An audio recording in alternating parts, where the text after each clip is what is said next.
Voter তালিকা হালনাগাদ কর্মসূচি 2025।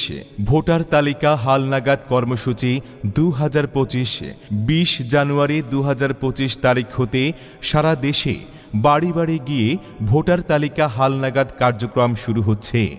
যাদের জন্ম 1 জানুয়ারি 2008 বা তার আগে এবং বিগত হালনাগাদে ভোটার যোগ্য যারা বাদ পড়েছেন বা অন্য যে কোনো কারণে ভোটার তালিকায় নাম অন্তর্ভুক্ত করতে পারেননি, নির্বাচন কমিশন কর্তৃক নিয়োগপ্রাপ্ত তথ্য সংগ্রহকারীগণ বাড়ি বাড়ি গিয়ে তাদের তথ্য সংগ্রহ করবেন।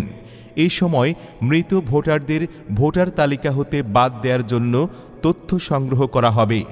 তথ্য সংগ্রহের এই কার্যক্রম আগামী 3 ফেব্রুয়ারি 2025 পর্যন্ত চলবে।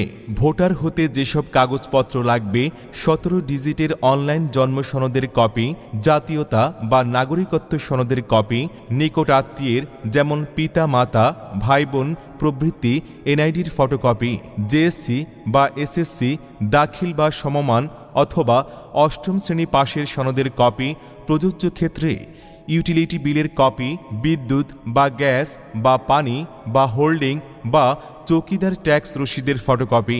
মনে রাখবেন, একাধিকবার ভোটার হওয়া আইনত দণ্ডনীয় অপরাধ। কেউ একাধিকবার ভোটার হলে আঙুলের ছাপ পরীক্ষার মাধ্যমে তা সহজেই শনাক্ত করা যায়।